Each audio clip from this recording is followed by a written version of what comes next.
Okay. Does my video work? Yes, it does. There's my video. It's working. I just checked it in Discord. Does the sound work? Yes, it's working. John, I I think it's you.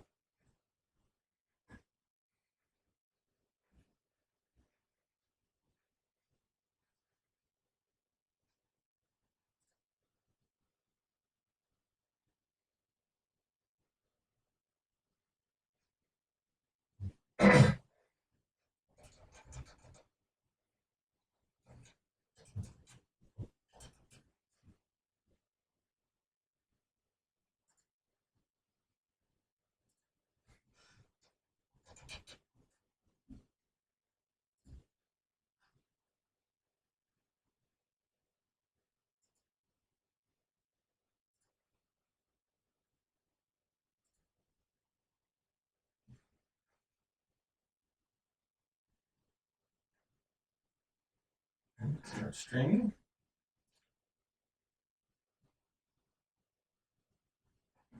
Great broadcast. There we go. Done here. Posted. Hmm. Yeah, yes, it is me.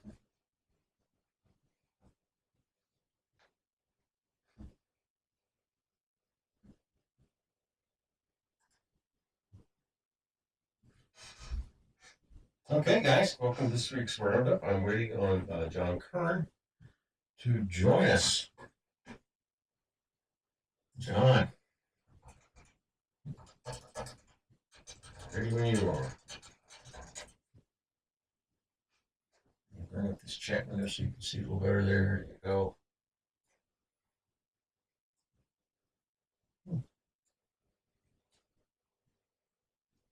What about new music? That's right. I'm just playing all of these new tools. I'm very happy about it all. Sure, I can.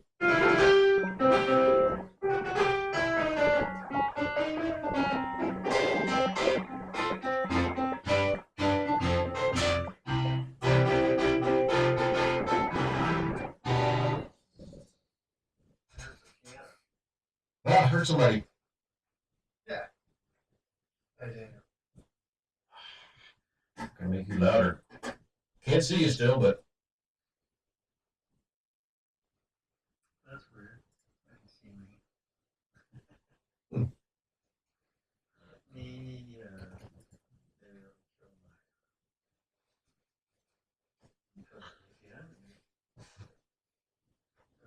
There's a way I do this. I click, well, user volume. Turn it this way here. All right, this is how I get user volume going. I'm taking it you can hear me.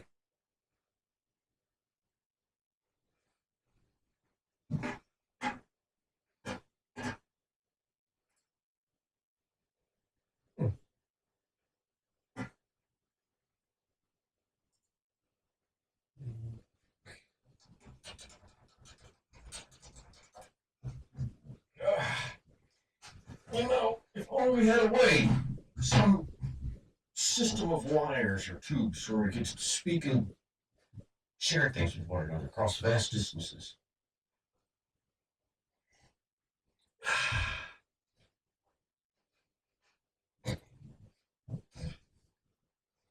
Okay, so we got next year.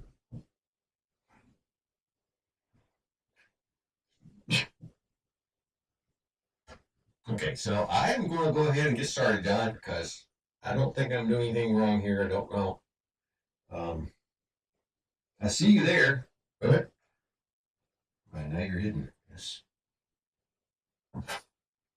Ah, John! Success!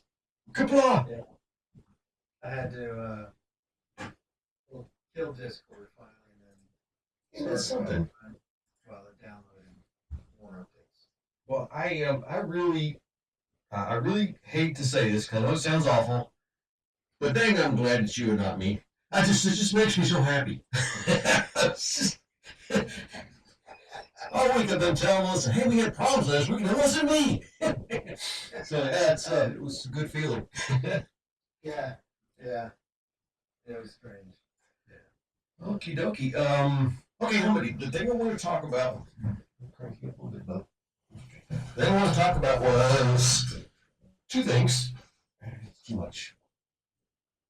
All right, the first one is, I want to talk about this, my Git podcast adventure. So I used AI this morning for the first time to write code. And it was not on purpose, which sounds kind of weird. But so yeah, I went. So there's I subscribe to a service called Pocket. Okay, so the Pocket's very nice. I've had it for several years. It's getpocket.com. Basically, if you see a web page you like, you click a button, saves it. Well, they're shutting it down. And so, by the way, guys, you have to somehow get rid of your stuff online because it's legal. And so what I thought I'd do, I actually asked Grok, has somebody made a tool to download all of these automatically? Because there's an export feature, which I first used. Export was wonderful. What happened was I clicked the button, and about 10 minutes later, Pocket sent me a CSV file with the links to the original articles, which is not what I wanted. I wanted the stuff I'd saved in Pocket. So first Grok told me to use the export button. I know Grok, I tried that. I want the stuff I put up here. I went down in the way I put it here. And it's like, well. Explain to me the difference.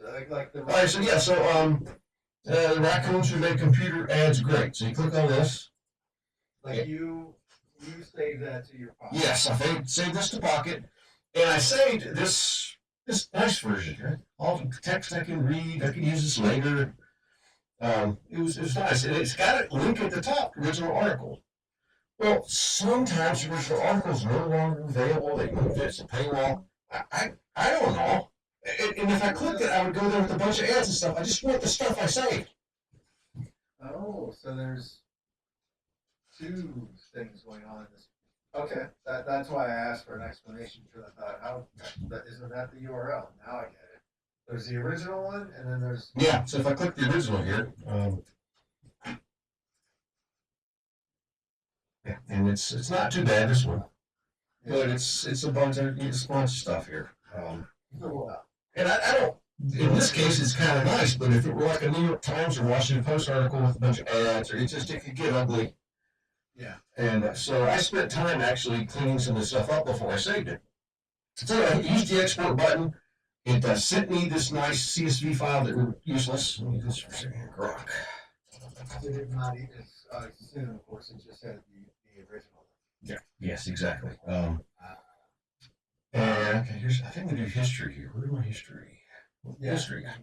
It'll find your. Yeah. Stored Pocket data to something. Okay, so start up at the top here. Hey, the Pocket's shutting down. I'd like to export it. And I actually said I used the export button, Grok, and all I got was links to the original article. And so Grok gives me this wonderful little essay about what Pocket is and how Mozilla made it.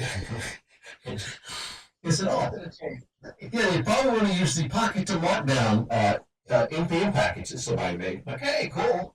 I need Node.js. I can make it work. I don't know. I think I've got 100 articles. I don't know if it's worth playing around with Node all day or not.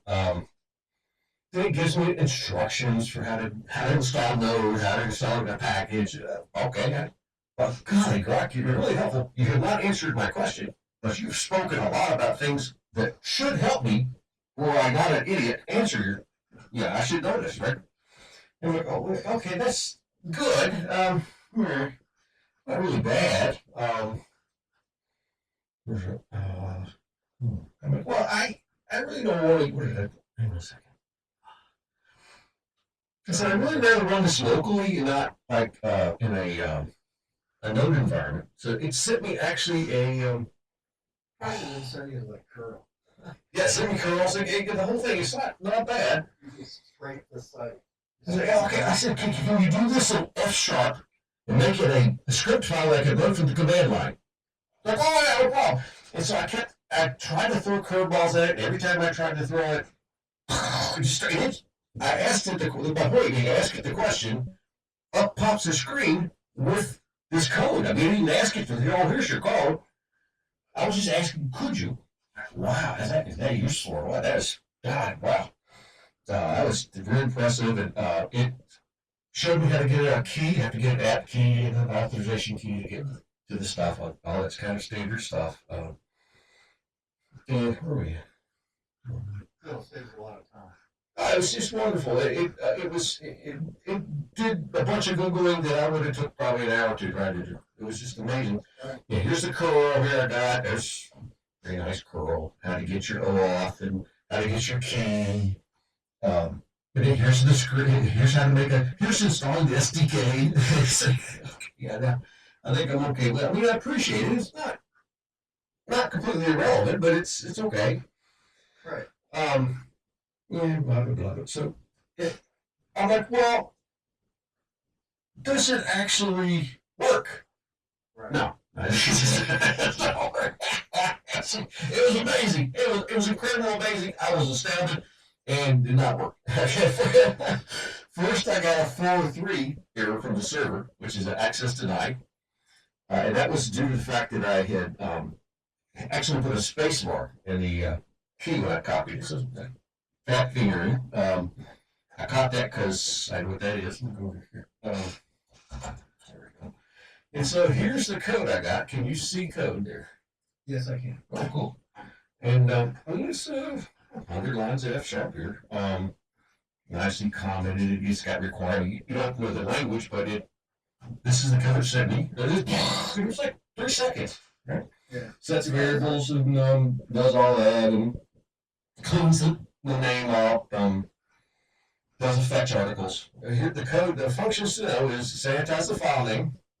Sounds good. You can put dashes in or whatever. Text to markdown. Requested markdown. Why not? It has a function for fetching articles. Yeah, why not? Hey, you can do this. Hey, I'll show off some. Hey, I can do it. Can you? Process articles also makes sense since you have a function process articles. But then it was, well. Was it trying to go through like the page you showed me? Yes. So Yes, yeah, the idea would be to go to the page I just showed you here and get this file here and put this in Markdown with embeddable media in one file, and I just copy the file into my vault, and then I keep track of it offline. So it did. You can make your own little grid of little pictures. Yeah, that's cool. Yeah, I could if I wanted to. Or I could, more to the point, I could grab all my articles to find stuff I'm interested in. I wanted to do this, and the first one was the export button. Second one was actually it was had the error. Third error was that the version says Markdown. I'm just sort of hacking this in here. I'm putting the files in a separate assets directory. Like, I really don't want an assets directory. You can embed it in the HTML. I'm not going to read HTML in the Markdown. I'm not reading it anyway. So just stick it all in one file. Make it easier on me. It never actually wrote the code to do that, even though it told me it did. But it made me happy. It told me it did, so I'm happy about it. Send me the stuff on it. It'll tell you anything. Yeah. They'll never know. So I had the error, and finally it's like, well, I don't really know Markdown as well as you could use these other libraries. And then I happen to know the libraries. I've used them before. I'm like, well, okay, that's true. But, I started thinking about it, like, I'm going to have to spend, 2 to 4 hours unscrewing the code that it wrote. So, don't get me wrong, I'm not saying that it's useless. I think it's, in a weird way, it's worse than useless. In a weird way, it's extremely helpful. I love the structure here. Structure's fine. The function names are fine. The general idea, not so bad. There's a simple how-to request issue. But then the edge cases all involved things that I would not know had I not done this the hard way in the past. Like versions of Markdown. What does it mean to clean a file, sanitize a file name? And can you, isn't the embedding working? How should it work? I mean, all of the little trinkets around the problem that I wanted, it just, no. It just does not know. It can, now, in its defense, it could send me to yet another, like, Grok search that it could probably give me like a 4,000 word essay on any of these issues I have. Sure. But then, what really got me, John, was if I do that, I'm spending maybe a whole day, a whole morning, getting around, grokking all these essays and getting code, and I have learned nothing. Well, You see what I'm saying? It's just like using the GPS to navigate. It's like, yeah, okay, the GPS will get you there, and if you keep fooling around, maybe you can make it work, but can you navigate? No. can you read a map? Yeah. Yeah. Yeah, it's an interesting endeavor because this is a pretty realistic example, which I like this example a lot because it's doing something non-trivial. Nothing, you know, Yeah, nothing. It's not rocket science. but also not just a single plane thing. You know, Yeah. it's fairly illustrative of sort of like you said that there's an amazing like just the fact that where it got to Yeah. how like if I did this I don't know I don't know. Yeah, you could probably use Grok to do this and at the same time learn no F sharp while you're doing it. Well, yeah, I would be forced to learn just enough. Just enough of like formatting. Oh yeah, because I mean you're right. I would probably Google something that I didn't understand. Yeah. But so it has its place. Yeah, it's not that it's bad. I mean, the stuff they did with the access key, oh my God, the structure of the functions, it did some really, really cool stuff, but you can't trust it on details. And edge cases, it completely screwed up and told me it got them right, and that just didn't happen. Yeah, that's kind of the interesting thing is a junior developer, let's say, with less scars and hard won lessons, might fall for it a little deeper than you or I. But at the same time, they get up on a. There's the question: do they get up on a learning curve, or do they just get pushed? I just heard something while I was mowing the lawn yesterday about how AI can do so much of the early Yeah, sure. Yeah. legal paperwork crap, and well, what's going to happen when all the old lawyers retire? Like, are you building any resilience? Are you building any knowledge, or are you just build, just like a capability that, yeah, so that will remain to be seen. But yeah, I get your And I listen to lawyer stuff as well, and many times, Institute of Justice for the Run, they do stuff every week, good stuff. But a lot of times it's like, well, this phrase was interpreted this way, and now it kind of shifted meaning in 1915, and now the Supreme Court's moving back to the way it was originally interpreted. Well, you're not going to get that, right? You're just going to get whatever it thinks the most used, and you're not going to get the current right thing. You're going to get the most used right thing. So it's not that it's a bad lawyer, it's a horrible lawyer, but it may kind of get you started. I used it the other day. I said, hey, I need to. I had some question about the guy from the cemetery called me and said, hey, your family has an open plot. Do you want to claim it? I'm like, yes. He said, well, we'll send you an affidavit. I'm like, an affidavit? And Grok said, oh, yes, it's very common. I'm like, well, how about it actually prevents me from suing them? He's like, oh, don't worry about it. This is also common. And I'm thinking, well, you're telling me it's common, and you'd save me going to a lawyer. I don't care about the cemetery plot, so I'm okay. You're okay, but that's kind of in a way. I don't. It gives me the willies. yeah, yes, it is. It's an interesting time that we will get to see unfold and potentially see some of the what happens because who's to say that 5 years there will be incredible AGI type I don't want to say drone wars, but that'll lead us to the next article. Yeah, I mean, incredible AI things are going to happen whether you want to or not. It's going to happen whether we want, and yeah, you're right. It's going to happen one way or another. I think that the thing we need to stay aware of as we try to sort our way through this is that people who write programs write them for certain acceptance criteria. I'm writing an addition program, 1+1=2, and I can send some examples in. I can trust induction. I can trust my library. The acceptance criteria for AI is that it fools humans. That's it. I mean, seriously, that's the only thing they know. It just has to appear in such a pattern that you can't see that it's not, that you have to think, hey, that actually is good as a lawyer.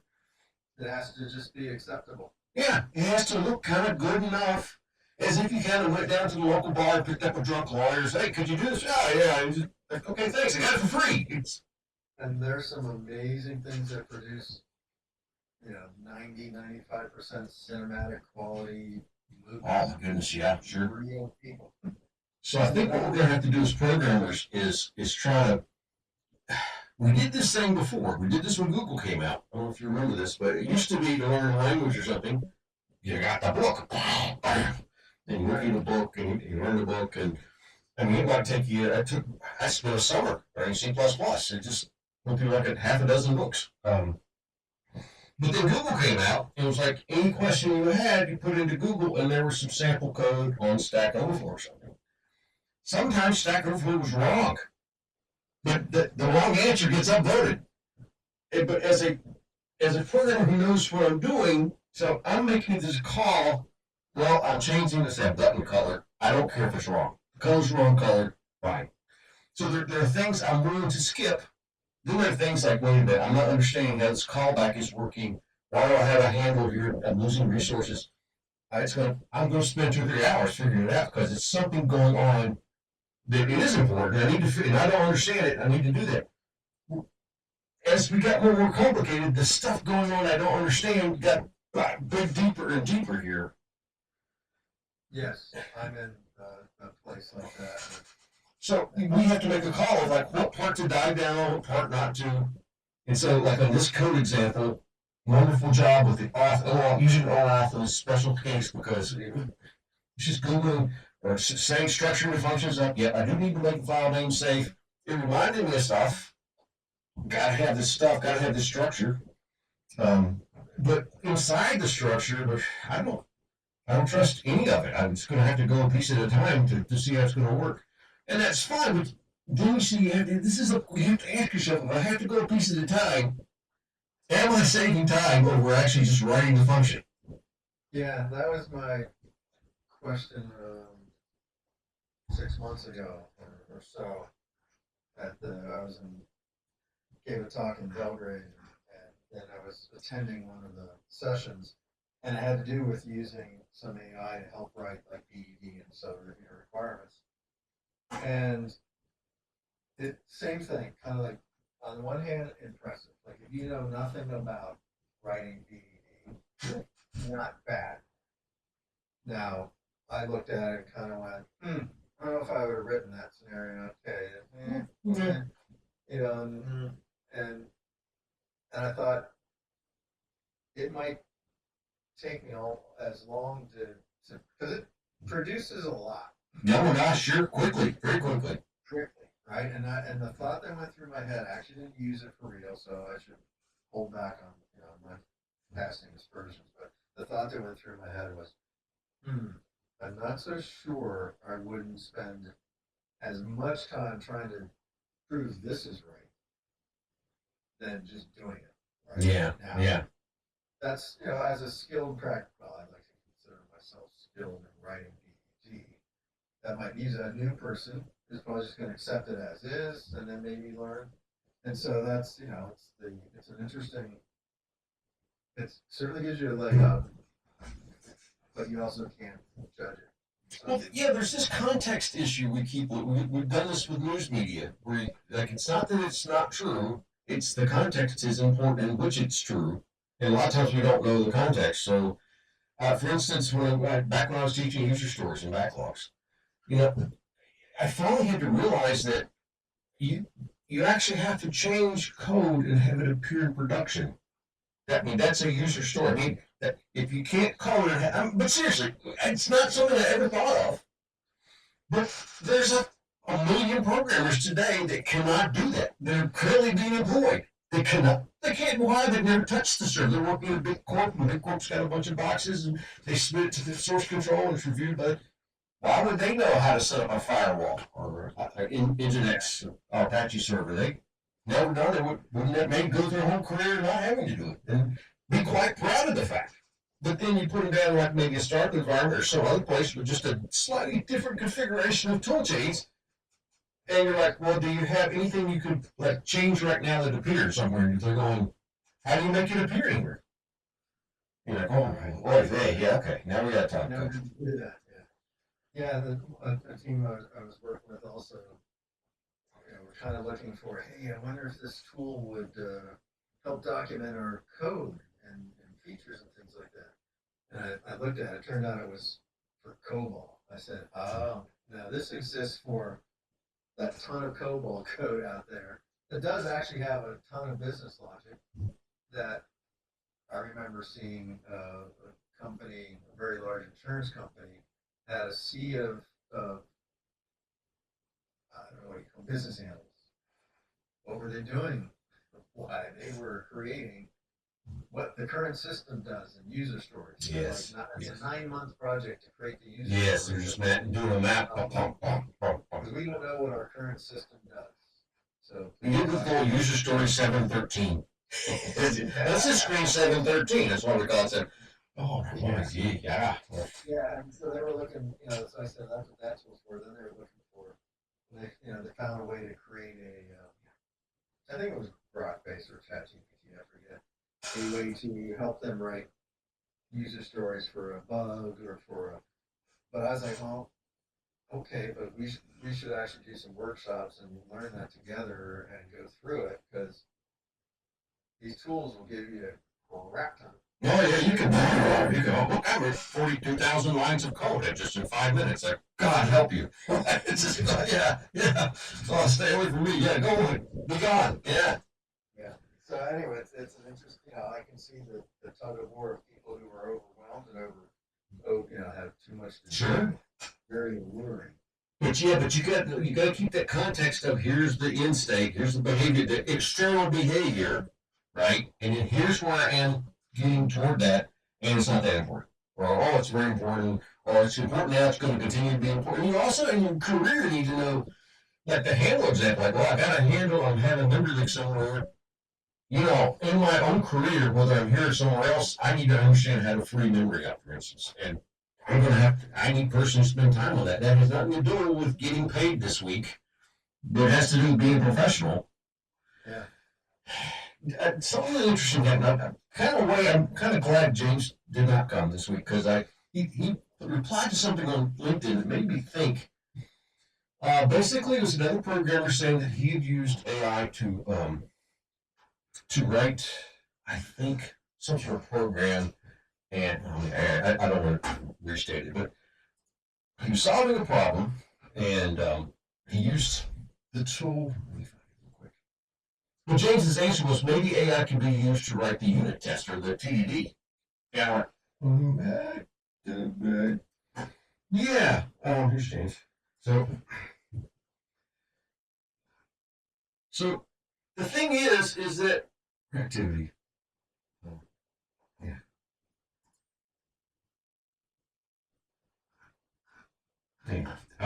The thing is that TDD is a design pattern. It's not a testing pattern, right? So the real work when you're using TDD is that you're designing the function to make the test pass. Right.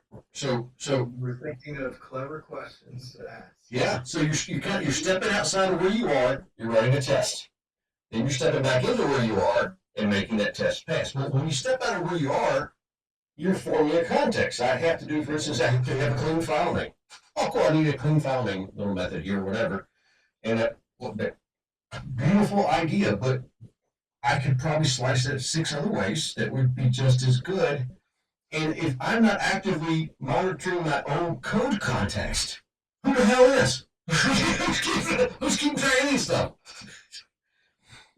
Yeah, yeah, that's an interesting point because um, one of the one of the things I want to teach, help the current client as they embark upon, as I like force them to embark upon DDD, is there's some, it's code, and the way you write, the each given when then is a method call, Yeah. and you could write slightly Yes. different versions Yes. of the same intention. Yes. And if humans do that, it's it ends up with a bunch of code that looks an awful lot alike except for the name of the method. And it's part of understanding, hey, there's a lot of things we do that are pretty common. Let's always say it like this. Right. Let's say it like this. We don't say we click on a button or. No, of course not. You want to validate the customer account number, or yeah, that's what you're doing. Right. Yeah. Yeah. The intention and how you end up on a page and stuff like that. And so, yeah, it's kind of curious. I wonder how well EDD system especially outside. It's one thing if you have it in your code, Mhm. probably see your patterns. But if you're doing it ChatGPT and it doesn't know all your code, yeah, what is it doing? Yeah. Well, now, just to be clear, I'm amazingly impressed at what this thing did because this code it gave me doesn't exist anywhere on the internet. Nobody's done this in F sharp. Somehow it found probably the Ruby or the Run script and just moved it over to F sharp and works okay. And it's like, dang, that is freaking amazing. So I'm extremely impressed. But when we talk about TDD, we keep using that as an example. One of the things I keep bringing up when we teach TDD is test architecture. You were just talking about this. See,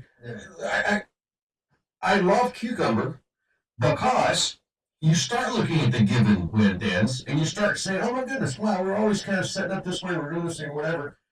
Oh, I should just get rid of that as either maybe at first a separate test step, but later on, maybe I just need to incorporate this somehow. Maybe I'm actually doing too much complexity in the code to where I am. And so it gives you start architecting your tests, which you should, and then that helps you architect your code. And if you're just coming out somewhere, you're not. Yeah, that's a great point because some of what I do, in given specifically, is you're creating stuff on the fly, and that means what does that mean? Well, usually means methods on the server side. Sure, yeah. How do I create an account? How do I create a user? How do I go or any other domain element? And yeah, it needs to. You're right. I didn't think of it that way. But yeah. Yeah, because I'm going through. Whenever I'm using Cucumber, I'm like, well, heck. Well, first you have this whole, what should I do as far as the database goes, and mocks, and mocks are usually bad, and there's a big learning thing there if you get through that because you're finally learning that, oh my God, if I do my setup work, I'm probably expecting too much coming in, or I'm doing something wrong somewhere else. So, but the thing is that if you're just always kicking stuff out, and so that's why I continue to say AI is going to be a behavior-driven development tool because it can create a million behavior tests that will cover statistically about everything you possibly ever want it to have happen, and then it doesn't matter because you're not going to come up with an edge case as quick as it can fix it for you, right? So it's just, that's the tool for AI. It's going to be behavior-driven development. So into the story, I finally got it up. I put a key in, get it in the script. The script runs and crashes. And it crashes because the indentation of the code was off. And it says, oh, you may need like F Sharp version .NET SDK version 8 instead of version 7 because like, I may not. Yeah. So I think what it did was it gave me the code using the older version of the SDK. And then its first instruction was to update the SDK to the new version. So I was like, thanks. I guess you wouldn't have connected that up, would you, Grok? No, Grok would not. Why would Grok know that? Oh my God. Oh yeah. Gee. Yeah. I will say I grok something that I couldn't I just couldn't quite figure out in some writing some automation script in Jira. Like, oh, how do I get at this chunk of thing inside of whatever? And um, Grok gave not quite right, but pretty damn Pretty close, yeah. and it had the missing link. Yeah. It's like, not not quite. Like I think partly because Jira's UI is moving on, just like the past few months, right? So there's a little bit of that doesn't actually exist in that place anymore. But nonetheless, to the astute observer, Yeah. like that's the thing that I couldn't figure out, and I tried to guess and I couldn't. Boom, and that actually got. Yeah, I think it's kind of scary to me because it is valuable, right? My conclusion here is I could code maybe twice, 3 times as fast using Grok and AI code generation.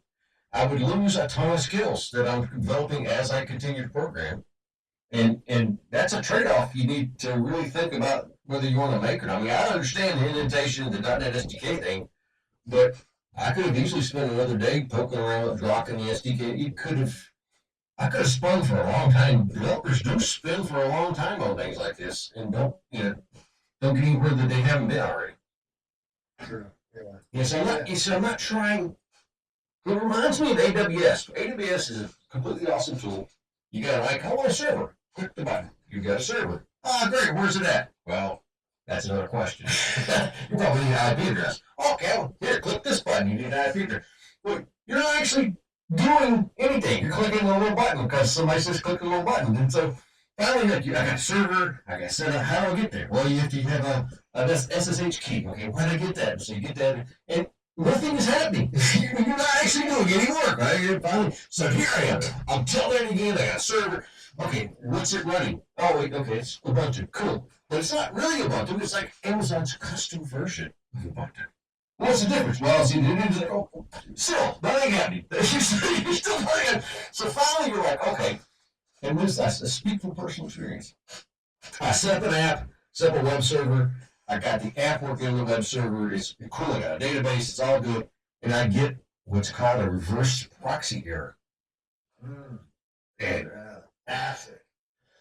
and I'm like, okay. And so the weird thing is, this was a more complex error. Took me the same amount of time as the other crappy errors did to figure out. This was all new stuff for me to learn. The crappy errors I knew before, but just had to go through the bullshit of getting to the thing. Finding it. Yeah, and so now, like, okay, I'm a day in, and this is cool. I do a callback, it makes the function work that way. It's a certificate thing in DNS, it's all really cool. But I spent just as much BS time on each one of those stupid things. It's like the last one. That was the one I needed to learn from. All the rest of them I still had to stick around. So I think Grok will teach you how to be a good Grok person. And I don't know if that's good or bad. I really don't know. Right. They're going to have to learn new skills. I do think that we're going to contextualize the answers we get from the AI code tools. Yeah, for sure. So that was my big article for the week. Kind of at 4 o'clock. Johnny, any good TV shows or? Well, we finished the first season of Étoile, E-T-O-I. Oh, you talked about that last time, yeah. Yeah, I mean, our one daughter is a ballerina. I mean, not professionally. So it might make more sense for people who, live that for many years. Driving to the ballet studio and all those wonderful performances. She still dances. Matter of fact, does like a combination of Bollywood and ballet. It's pretty cool. So sometimes even some reggaeton and some Bollywood. Yeah, but it's a funny show and full of beautiful music and dance. Really cool. Because I guarantee it's the real company because you ain't getting actors that dance like. I'm pretty sure. Oh, wow. I haven't researched it at all. It's too well done. Pretty sure it's the real people because it's impressive. Oh. It's legit. Like that reminds me of that Queen's Gambit where like you actually got the feeling you're really watching chess. It's like, okay, all this other stuff I've seen that's supposed to be chess, I know this actually is a chess movie. Sounds like it's the same thing for ballet here. Yeah, yeah, and it's just a funny premise of the National Ballet in Paris and the American Ballet in New York City, Lincoln Center, teaming to get like swapping players, almost like the NFL team. So Okay, it's so a cultural, funny, yeah, kind of fish out of water type thing. yeah, yeah. There's some of that, and there's just really funny characters, and yeah, it's good. And then we are pretty deep into This Is Us still, but that's about it. Other than that, I'm up to November of last year as far as rewatching Eagles football games. You got it, man. You got it. I I got to relive it. do. I do that every year for a long time. I have it saved and I watch them because right now it's like okay, it's baseball. Baseball's fine. Yeah, yeah. Sort of like starving for Football. football. Yeah, real sports. I always Go ahead. you can't sit in the field and then drink a beer. I always say like when you play in the outfield, half the time you could have a beer out there. Well, yeah, they did. Yeah, baseball is notorious for heavy drinkers. They said that Babe Ruth could slide in the third and not break the flask in his rear pocket. They're not, it's not a sport. But, Yeah, no, I don't think it's a sport. It's more like sort of, I don't know, like it's a picnic. It's a picnic with toss and catch at the same time. Yeah. How about you? Well, listen, I watched the latest season of Dark Winds, which is based on a book series.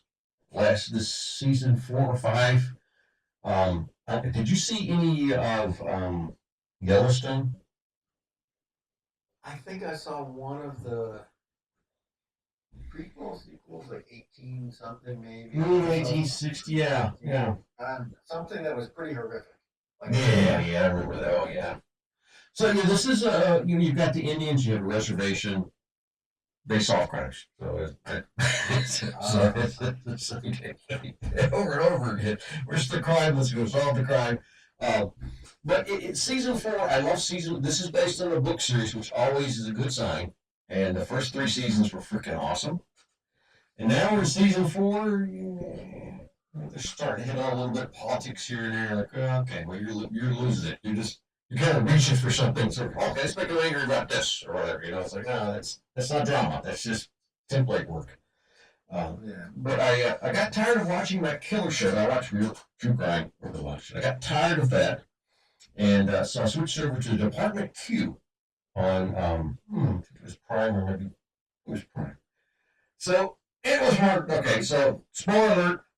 It's a guy solves crimes. Just say that right up front. But he's the most obnoxious, he's just a huge, angry, pain in the ass guy. And they gave him his own department in the basement, the sub basement, where it used to be a latrine and showers. And so he's got a little desk by himself. And he manages to pull in these other people who are interested in the work from around the building. He ends up with having 4 or 5 people in their spare time. That IT guy shows up. He wants to help out. So it's this wonderful kind of ragtag. Oh yeah, we can help you do this and that. And I had fun. It was a very intricate plot that I enjoyed. So Department Q, recommend it. Huh. Okay, so let me see if I can figure out. Let's say goodbye here. I got to switch scenes.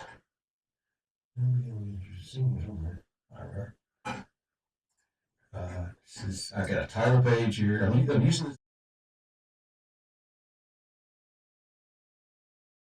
And we're still recording. I'm just trying to figure out the thing. So I think we're actually streaming on Discord and Twitter. And if I got that working, I'm going to try doing Discord, Twitter, and YouTube. How would I find it? So just go to Twitter into my page, and there should be a something in there. Yeah.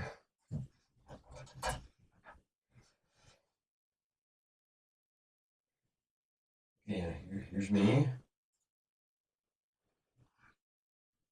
All right, yeah, my first thing is 14 months ago, I have a post called Roundup. And there you are.